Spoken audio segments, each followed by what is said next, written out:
But where are you really from? A podcast about the Asian American struggle.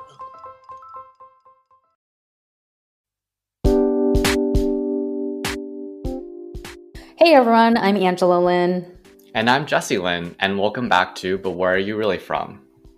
Today we're going to talk about a very controversial topic. Jesse and I just had a heated pre-discussion about this. We're talking cancel culture. So before we get into the many topics that can come out of this, we thought that we should define what each of us believes cancel culture means, because I think there are a couple different definitions floating around, and that the way that you see that probably colors the way that you're gonna see the topics that we discuss anyway. So in my opinion, cancel culture is when someone says something that offends someone that a lot of people disagree with, that they think is like racist or sexist or offensive in some other way. And that person then becomes the target of a mob of people, essentially, largely through the internet or through the press or through some other public forum in which they are attacked for their reputation. People try to get them fired or taken off of their public platform that they have, i.e. if they're a celebrity.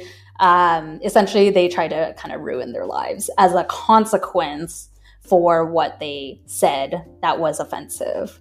That's my opinion. Yes, so I definitely agree with that. I definitely think that cancel culture is essentially some kind of group backlash or reaction to something that someone has said because they feel that that person has stated something that is like socially unjust or racist or just otherwise offensive commentary that's like unbefitting of a person in their position. And as a result, they are putting together actions to like remove the person from wherever they might have the most power. So that might be their platform, it might be their career, with the idea of showing that there are some intended consequences of the things that you say. Yep. A lot of you have been asking how we got started podcasting. Actually, it's super easy. We started by using the Anchor app. You can record, add music, and best of all, your podcast is automatically published to Spotify, Apple Podcasts, and more. If you're looking for a new hobby to fill your time, or just have a lot of something to say, or you just want to learn something new, come podcast with us on Anchor.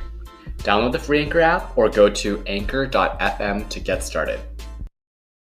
I feel like cancel culture is a byproduct of the inability today to have really nuanced conversations. What I mean by that is that a lot of hot topics today, things like politics, race relations, other very sensitive topics, it's hard to have an open dialogue with a lot of people because people have very strong opinions about where they stand on either of those things.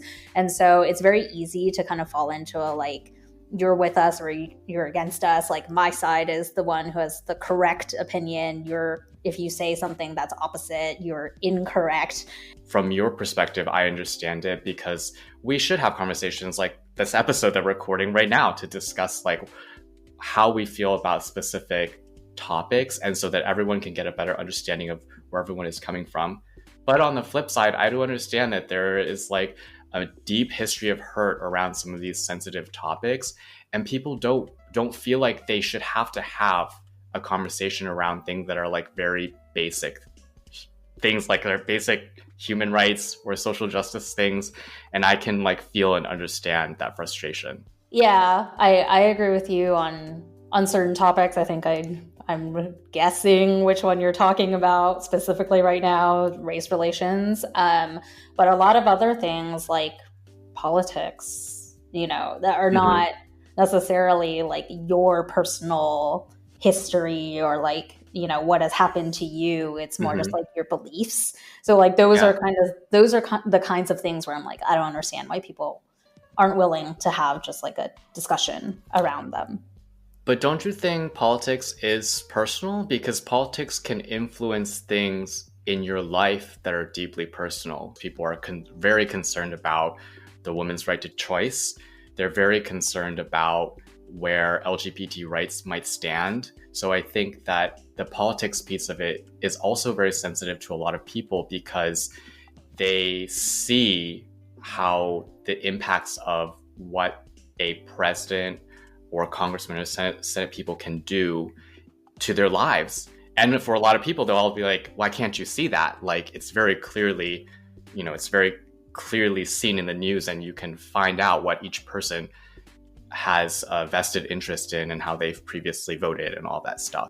So I don't disagree with anything you just said. I'm also very concerned that I can't, if I needed to, I couldn't have an abortion one day. Like all these issues are very important, but I don't agree with everything that Democrats are putting out there right now.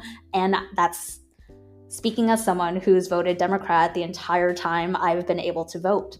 You know what I mean? Like, this is more what I'm talking about, is that I feel like there's a backlash right now to anyone who's trying to recognize any good that the opposing political party has done or is proposing, and is fed some negativity for any dismissal of something that your party is doing or proposing. I don't find a lot of people who are willing to have conversations with me about like the things that the left is not doing right. And it's more just like, just accept it. This is like the only way. And like, you're either with us or you're pro-Trump. And that's what I'm hearing. And it's like very discouraging. And that's what I mean about like, there's no nuance anymore. I mean, regarding the other piece of it, I will just say that I can't speak for a lot of people, because the truth is, even though neither of us grew up like particularly rich, we're also not like, we don't belong to like the lowest class of people, right? And we haven't suffered the most egregious, I think, of ways that some people in the country have suffered. And when I'm talking about that, I'm talking about people who are like extremely poor and neglected, that are like living in the middle of the country in parts of the urban areas where people have just been, not paying attention to that population for a while. They're going to point at us and say like, it's a privilege for you guys to be able to debate the nuances of who you like, who you don't like. Yes, I understand that matters, because who you like is going to represent these policy agendas. They're going to make all these changes. It matters. But from someone who's been pressed for so long and so hard, to see people arguing about who you like and don't like on a face level, I can understand why that would upset people, because they're like, we're out here, we're suffering the consequences, and you guys are kind of just over there, not really affected by the consequences, debating about how these things will affect you and not necessarily us. What you just said had a lot of nuance in it, a ton of different subtopics that we could break out. Yes. But one of the things I want to discuss that you mentioned is this idea of like liking or disliking someone at face value, right? And what that means in terms of the way we make our voting decisions, the way that we identify with ourselves and with other parts of the community and things like that. And this is where I'm like, maybe I'll get canceled right now. But part of what I want to talk about with the nuance is that I think why I tried to say that politics shouldn't be so sensitive is that a lot of what I meant was when it comes to talking about political figures. So I'm not pro-Trump. I didn't vote for Trump. I'm not going to vote for Trump. I just may not vote for Biden either. I may leave a blank thing. I don't know. Anyways. But when it comes to politics, I feel like people automatically associate certain traits with key political figures like Trump that they cannot get past. So no matter what he says, no matter what he does, everything is wrong and evil because he is misogynist, he's sexist, he's racist, whatever, right? Like people have already given him these labels, so they're not willing to look past those things when he actually maybe didn't say the thing you thought he said, or he actually made some good decisions or made some good global relationship, impacts. Like, he's nominated for a Nobel Prize because he just brokered peace treaties between two Middle East countries. Like, that happened, and that was Trump. And people don't want to talk about it because they're like, but that can't coexist with this like rapist persona that I have of him. One of the things that I've been doing is trying to be more objective in the way that I read news. And so, especially because a lot of the major news outlets today are left-leaning, they are writing in a certain way to appeal to a left-leaning audience. So I try to kind of like counter those same points with right-wing people's perspective of the same thing, or like reading people's videos and comments that are on Twitter of like if there's an incident that happened on the ground to see what actually happened. So I'm trying to like verify what the reality is, right? And one of the things that's been interesting to me is like Trump is like the epitome of, right, like very politicized, very heated, like identity-driven politics, because if you're a Trumper, you are automatically associated as a certain type of person. If you're anti-Trump, you're associated with a certain type of person as well, right? And one of the things I've been trying to dissect is whenever he speaks, is what he says as incendiary as everyone's making it out to be? Or did the news outlets happen to clip a specific phrase of what he said that sounds really crazy because he just speaks off the cuff, right? He's not very polished. He's not a politician prior to this. So he's not very like refined in the way that he talks. So it's easy to find really crazy sounding things. But if you listen to the entire 3 minutes of what he spoke about, it's not at all what that 10 seconds was. So I just feel like there's a lot of stuff that people like to latch onto and warp into a much bigger thing that was not even the truth of what happened. So a specific example is many years back when he was quoted as saying, all Mexicans are rapists and murderers. And that was what made it into the headlines of like every media outlet, like that exact quote. Mm-hmm. And when you go back to the actual speech, he didn't say that. He never said those exact words. He said something to the fact of, Mexico is sending some of their worst people. Those people are rapists, blah, blah, blah, blah, blah. That's not the same as saying, I think all Mexicans are rapists and murderers, which is what was quoted. So I just think there's a lot in this kind of like clipping, like 2-second attention span culture that is making it easy to villainize specific political figures, Trump and others, to make them come out to be someone that you will never accept anything that they say or any policy that they're trying to push, even if there is some beneficial thing attached to it. And on the flip side, with like someone you admire on your side of the party, like you're much more willing to forgive something that they have said that may be on the same equal like horribleness as the other side, just because they're on your party, right? So there's a little bit too much identifying with these political figures at the surface level that is like having a lot of waterfall effects into the way that you receive information and make decisions. Well, yeah, I agree with that. I mean, everyone likes to think that their shit don't stink, right? The reality is that a lot of the things that we're castigating the current administration for, a lot of that stuff happened before President Trump was in office.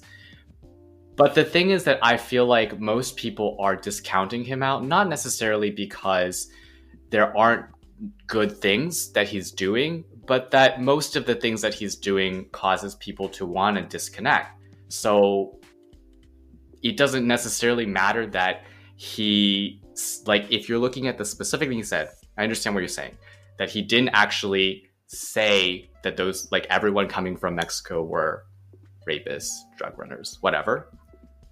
But he didn't come out clearly to say that, to disassociate all of these things from the context of it. I still feel like many people that he's talked to from his base take those words seriously.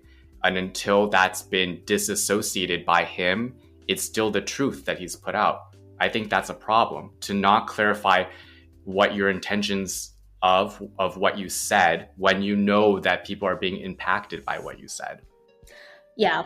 All right. We've spent too much time, I think, on politics. That's only one piece, Yes. but it's a very salient example of where it's like very difficult to have these kinds of discussions that you and I just had. So in the name of having like open discussion, one of the things I feel like cancel culture has diminished a little bit is the ability to really exercise your like freedom of speech because it's exactly what cancel culture is trying to like cut down on, is that depending on what you say, like you may face really crazy consequences because other people disagree with you. And it may not even be as egregious as like KKK, I'm putting out there that I'm going to lynch someone at 2 p.m. today. You know, like there's like a line that you can draw. And so we want to talk about two recent examples of where basically where people have said stuff that they've been like ultra canceled for that No reason.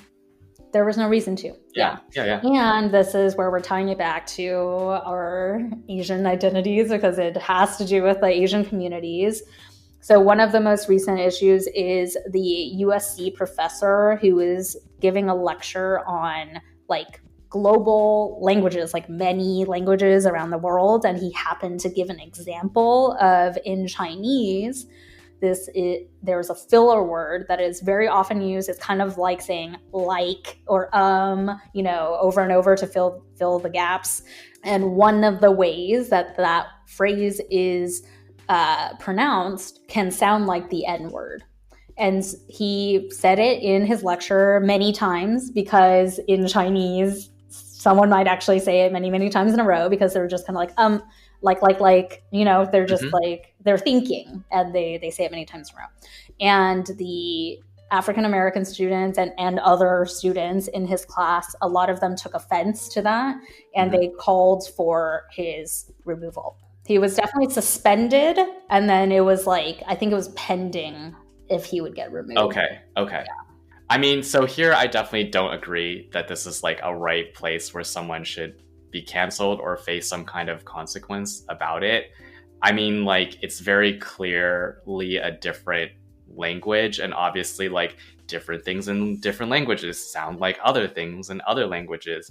And I think what would have helped would have just been, as you mentioned, a conversation between a student and the professor, or the students and the professor, so that they could have a discussion about, okay, this word makes me feel uncomfortable, but actually doesn't mean what you think it means at all. And that should have been that. I think part of the problem is that there isn't the same approach that I would like to see in many places, which is for people to evaluate things critically before, as you were mentioning, evaluate critically before they pass judgment on something. And I think in this case, the problem lies with both the people who were accusing the professor, but also with the administration at USC for simply just removing the professor without first investigating what the situation was. And it does a few things that I think you've mentioned. It shows that as soon as you scream foul about something adverse will happen to someone without investigation. That is like kind of not what we want to happen, because we don't want everyone to be able to accuse other people of things willy-nilly and then everyone gets punished before there's a clear understanding of what has happened. So yeah, that's my stance on it. Yeah, I completely agree. I also feel like what you were talking about way early in this conversation about like the reason people don't want to have nuanced conversations, especially like race-related conversations, is because they don't want to have to explain to you the hurt of like that they've gone through and like the context of their experience. And this is an example where I feel like that's so true, but people are only thinking about that within their personal context. What I find problematic about this incident is that by finding fault in this professor using a Chinese word in the context of teaching about Chinese language, they are contextualizing the Chinese language in a Western context, because they're saying Western language is the only important and the like one true language. And so everything else has a secondary position to that and relationship to that. So thereby the Chinese word has to subordinate to the English language where those sounds first came from. Yeah. And actually Chinese has existed for thousands of years and English has not. So I have a lot of problem with people using only their perspective when it's convenient and not choosing to learn other contexts and other perspectives that might prove them wrong. I don't know. I don't want to say it's a silly case because I don't want to discount how anyone is like feeling in this situation. But like, if it's a language class and it's conducted in a different language, or a communications class and it's conducted in many different languages, I think there should be some cognizance of the fact that you will hear some things in different languages that might sound like other things in the English language, which may not sound good, and that you shouldn't take those things at face value. There's another example, right, you wanted to talk about? Oh, yeah. This one's pretty funny, but I was like, what the... This happened a while back, maybe like a month ago, but there was a new boba shop, bubble tea, depending on where in the country you are. There was a new boba shop that opened in Colorado. Mm-hmm. And it's called, to be fair, its name is Trapped Tea House. Mm-hmm. Okay, keep that in mind. But it was like opening day of this boba shop, huge line out the door. And then there was this video that went a little bit viral that the woman who shot the video uploaded herself, where she went up to the people making boba for her and she went on this tirade about how they were appropriating Black culture and like she thought this was a Black owned business and like you guys are stealing from Black people. And everyone was like, the guy making boba had the biggest side eye happening right now in that video, and then everyone in line was like, what the hell, this is boba, are you trying to tell people that boba was a Black people thing? Because it's not.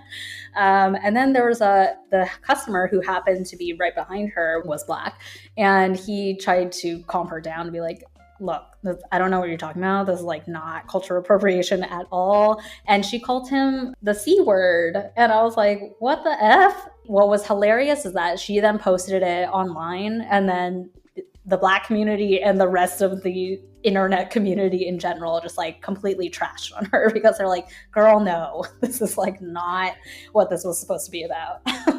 Yeah, so I think this is a very clear example of a cancel gone wrong where it was just like, what are you even mad about? I'm not even clear what you're mad about. Unless somehow the owner of the boba place was like pretending that it was a Black-owned business or a Black enterprise.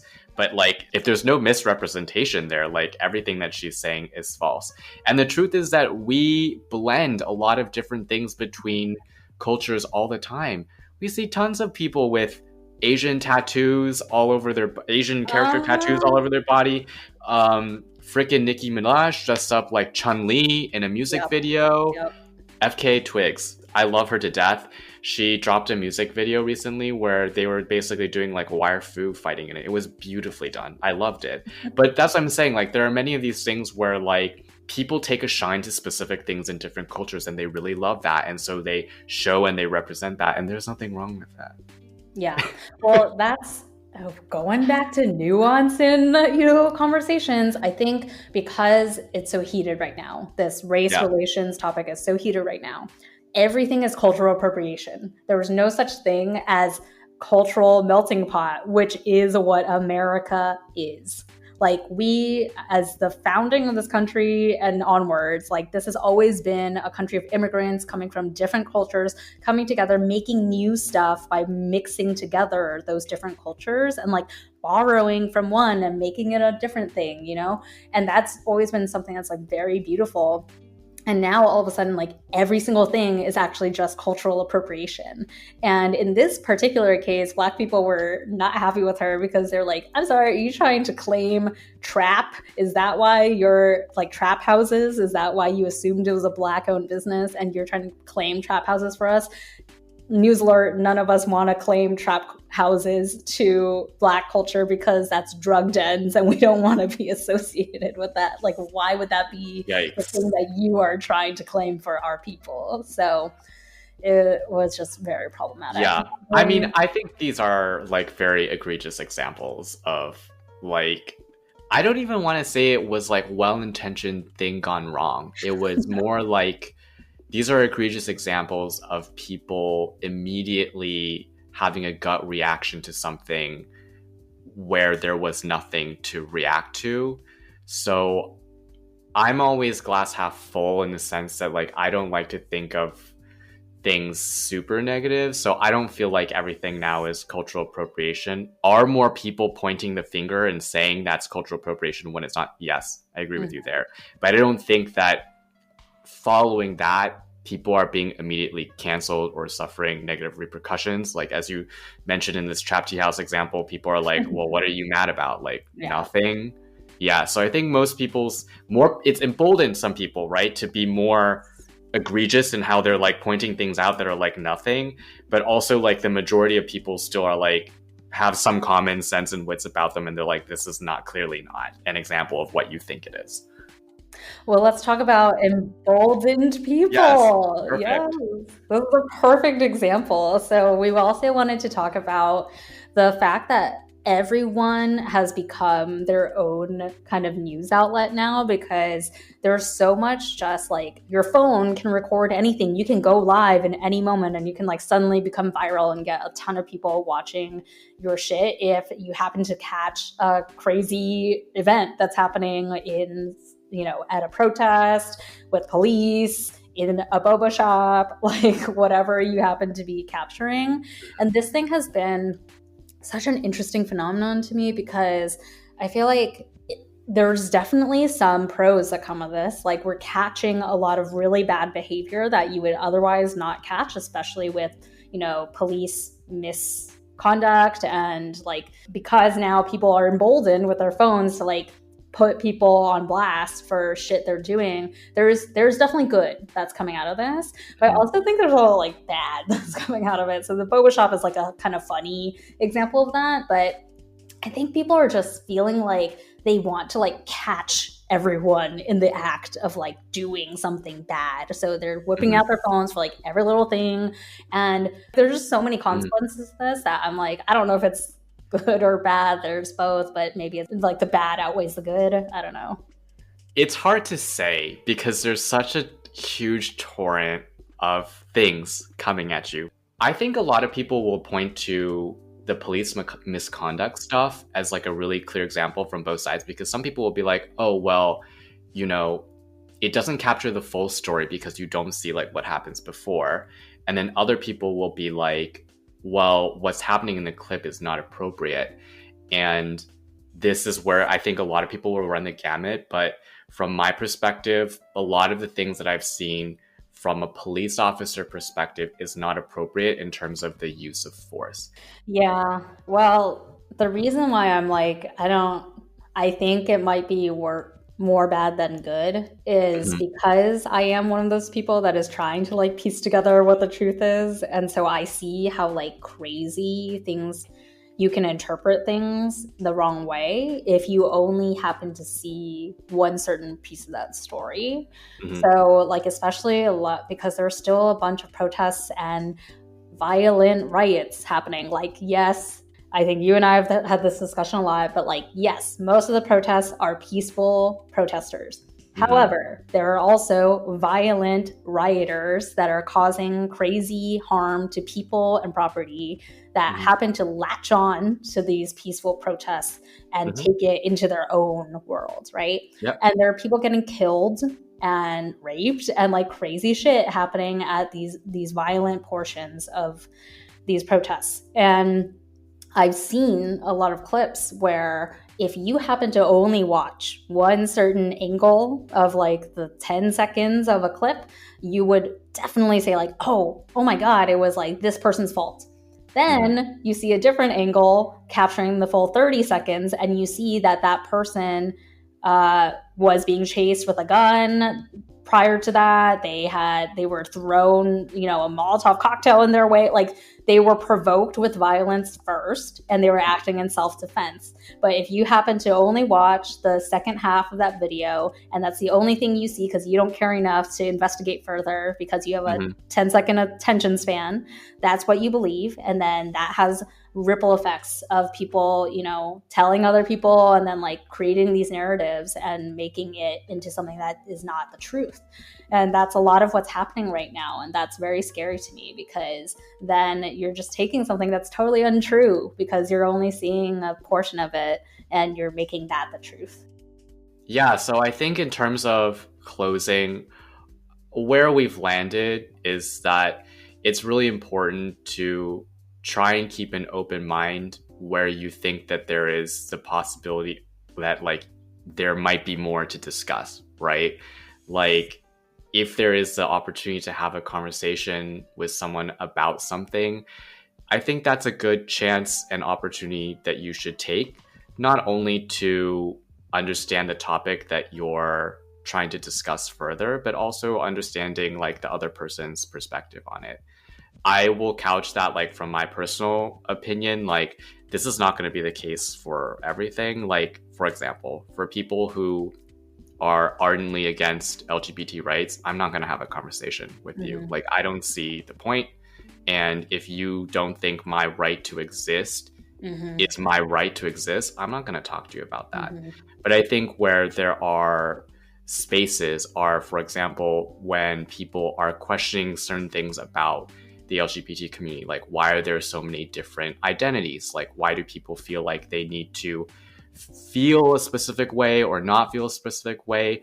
And there's the intention of trying to understand. I think there's an opportunity to have a conversation there and really help a person understand why these things are here and hopefully create for them the same mindset that you see things as well. So that's my perspective on it. Yeah. I will add that something that I've learned in my relationship with someone who is very different from me, Ramon is very different from me, we have very different opinions on a lot of different things, is that it's very easy to assume that the way that you are thinking about a certain topic and like the associations that you have with that topic is the same way that the other person you're talking to also views that same thing. So for example, when we opened up this topic about politics, I was mostly thinking of like political figures and the like surface value attachment to them, whereas you were thinking about like the policies that come from politics and like the personal impact of those decisions on your rights and your life, right? So like different interpretations, but if we didn't bother to explain that a little bit more, we could have had like very misinterpreted conversations with each other and like potentially very heated discussions, right? And so I agree with what you said, and I feel like you should just always assume that what you're assuming is not what the other person's assuming, and like be curious about what they mean and like what they're really talking about, and then maybe you actually can find more common ground than you think. And back to the like universal topic of cancel culture, right? I think you and I have agreed on this, which is like, first try to understand if it's a topic that is you're open to discussing as well, like have an open mind, have that discussion. If you still like very much disagree or you're like offended by what someone's saying, just opt out of that conversation, block them if you need to out of your life. But like, I think going to the extreme of cancel culture, especially immediately, of saying like, I'm going to ruin you, that's like very extreme and should not be like the default means to approaching people and conversations. Okay, well, this has been a very deep topic about something that's very contentious. So we hope that you will continue the conversation with us after listening to this episode. So if you have any thoughts, opinions on cancel culture and things of that nature, please feel free to reach out to us on social media or email us at telluswhereyou'refrom. Tell us where you're from at gmail.com. The your is YOURE. Yes, and I'm going to start plugging this in every episode from here until we do the episode, but we're doing a listeners episode soon. So if you have a story that you want to share about around this topic, around any of our previous topics that we've done, again, please write us in, because we're starting to collect those stories, and it's a chance for you to share your stories with the broader community on our podcast. So please write us in. And with that, come back next week for a fresh new episode. Hopefully it's not going to be as contentious as this episode, but who knows? And until then, 再见, bitches. bitches.